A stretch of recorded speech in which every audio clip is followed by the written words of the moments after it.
എല്ലാവർക്കും നമസ്കാരം. ഇന്ന് ജൂൺ 19 ദേശീയ വായനാ ദിനം. എല്ലാവർക്കും വായനാ ദിനാശംസകൾ നേരുന്നു. 2017 ദേശീയ വായനാ ദിനം പ്രഖ്യാപിക്കുന്നത്. പക്ഷെ അതിനും മുമ്പ് 1996 ജൂൺ 19 കേരള സർക്കാർ വായനാ ദിനം പ്രഖ്യാപിച്ചിരുന്നു.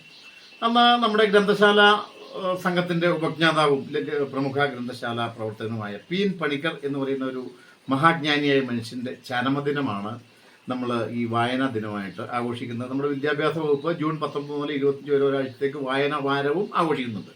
അപ്പൊ ഈ വായന എന്ന് പറയുന്നത് സമൂഹത്തിന്റെ ഉന്നതിക്കും അത്യുന്നതിക്കും എല്ലാം വളരെ കെട്ടുറപ്പുണ്ടാകുന്നതിനും ഒക്കെയുള്ള അത്യന്താപേക്ഷിതമായ കാര്യമാണ്. വായന മരിച്ചു എന്നൊക്കെ ഇന്ന് ആധുനിക കവികളും ഇല്ല ആധുനികമായിട്ടുള്ള ആളുകൾ പറയുന്നുണ്ടെങ്കിലും വായന മരിച്ചു എന്നുള്ള കാര്യത്തിൽ എനിക്ക് വിശ്വാസമൊന്നുമില്ല.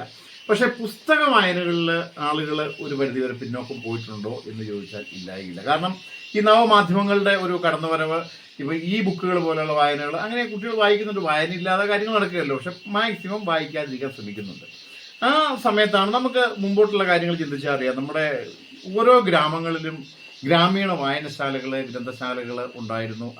അതിനൊരു കൂട്ടായ്മ ഉണ്ടായിരുന്നു. ആ നാട്ടിലുള്ള ആളുകളെല്ലാം കൂടെ കൂടിച്ചേർന്ന് ഇപ്പോൾ ആ നാട്ടിലുള്ള കാര്യങ്ങൾ തീരുമാനിക്കുന്നതും ഇല്ല അന്യനാടുകളിൽ അറിയുന്നതും ഇല്ല. ആ വായനശാലയിൽ കൂടിയിരുന്ന് നമ്മൾ ഒറ്റയ്ക്കൊരു മുറിയിൽ പോയിരുന്ന ഒരു പുസ്തകം രഹസ്യമായിട്ട് ഇങ്ങനെ വായിക്കുന്ന, ഇല്ല ഒരു ഫോണിൽ, ഇല്ല ഒരു ലാപ്ടോപ്പിൽ വായിക്കുന്ന പോലെയല്ല. ഒരു ഗ്രന്ഥശാലയിൽ, ഇല്ല ഒരു വായനശാലയിൽ നമ്മൾ വന്നിരുന്നിട്ട് ഗ്രൂപ്പായിട്ടിരുന്ന കുറെ പുസ്തകങ്ങൾ ഓരോരുത്തർ വായിക്കുന്നു. അതിന്റെ സംശയങ്ങൾ അങ്ങോട്ടും ഇങ്ങോട്ടും പങ്കുവെക്കപ്പെടുന്നു.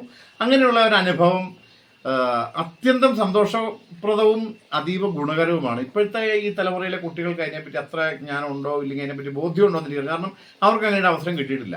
നമുക്കറിയാം, നമ്മുടെ ഗ്രാമാന്തരങ്ങൾ തോറും അനേകം വായനശാലകൾ, ലൈബ്രറികൾ, സ്പോർട്സ് ആൻഡ് ആർട്സ് ക്ലബ്ബുകൾ ഒക്കെ ഉണ്ടായിരുന്നു. പലതും ഇപ്പോഴും ഉണ്ടെങ്കിലും അത് നിർജീവാവസ്ഥയിലാണ്. ഞാനപ്പോൾ ഈ ആശംസകൾ അറിയിക്കുന്നതോടൊപ്പം ഒരു അപേക്ഷയും കൂടി എനിക്ക് വെക്കാനുണ്ട്. നമ്മൾ എവിടെയെങ്കിലും ഈ വായനശാലകളിൽ, ലൈബ്രറികൾ അടഞ്ഞു കിടപ്പുണ്ടെങ്കിൽ അത് തുറന്ന് പ്രവർത്തിക്കാനായിട്ട് നമ്മുടെ ഓരോ ചെറുപ്പക്കാരനും ഇല്ല ഓരോ വ്യക്തികളും തയ്യാറാകണം. അതിനുവേണ്ടി പ്രവർത്തിക്കണം എന്നൊരു അപേക്ഷ എനിക്ക് വെക്കാം. എന്താ കൂടുതൽ, ഞാൻ താമസിക്കുന്ന പ്രദേശത്ത് ഒരു ലൈബ്രറി ഉണ്ട്. അത് കാലങ്ങളായിട്ട് ഉണ്ടായിരുന്നതാണ്. പക്ഷെ നിർഭാഗ്യവശാൽ വർഷങ്ങളായിട്ട് അത് പൂട്ടിക്കിടന്ന് അത് നാശത്തിന്റെ വക്കിൽ അങ്ങനെ നിൽക്കുന്നു. അതിനകത്ത് കുറെ പുസ്തകങ്ങൾ ഉണ്ടായിരുന്നത് അതെല്ലാം ദ്രവിച്ച് നശിച്ചുപോയി.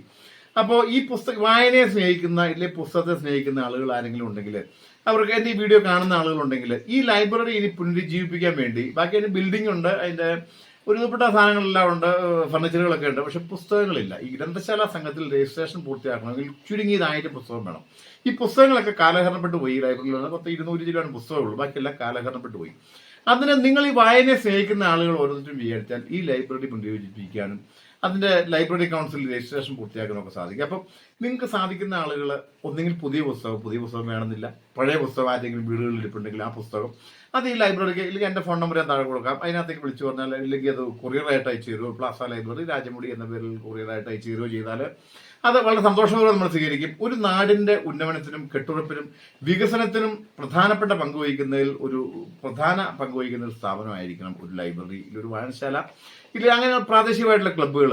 അപ്പൊ അതിന് എല്ലാവരും സഹകരിക്കുമെന്ന് വിചാരിക്കുന്നു. ആരുടെയെങ്കിലും കയ്യിൽ പുസ്തകം ഉണ്ടെങ്കിൽ, ഇല്ല ഉപയോഗശൂന്യമായിട്ട് വീടുകളിൽ ഇരിക്കുന്നുണ്ടെങ്കിൽ, ഇല്ല നമ്മുടെ കൂട്ടുകാരുടെ ബന്ധുക്കളുടെ വീടുകളിലുണ്ടെങ്കിൽ അറിയിച്ചാൽ ഈ അടുത്ത പ്രദേശത്തൊക്കെയാണ് നമ്മൾ ആരെങ്കിലും പോയി കളക്ട് ചെയ്തുകൊണ്ടിരുന്നതായിരിക്കും. ഇല്ലെങ്കിൽ കൊറിയർ അയച്ചെന്ന കൊറിയർ ഫീസ് നമ്മൾ കൊടുക്കുന്നതായിരിക്കും. അങ്ങനെ പഴയതും പുതിയതായിട്ടുള്ള പുസ്തകങ്ങൾ, പുതിയത് കുറച്ച് പുസ്തകങ്ങൾ സ്പോൺസർ ചെയ്യാൻ ആർക്കെങ്കിലും താല്പര്യം ഉണ്ടെങ്കിൽ അതീവ സന്തോഷത്തോടെ നമ്മൾ സ്വീകരിക്കും. അപ്പോൾ അതിനൊന്ന് സഹകരിക്കണം എന്ന ഈ വായനാ ദിനത്തിൽ ഓരോരുത്തരെയും ഓർമ്മിപ്പിച്ചുകൊണ്ട് എല്ലാവർക്കും ഒരിക്കൽ കൂടി വായനാ ദിന ആശംസകൾ നേരുന്നു. നന്ദി, നമസ്കാരം.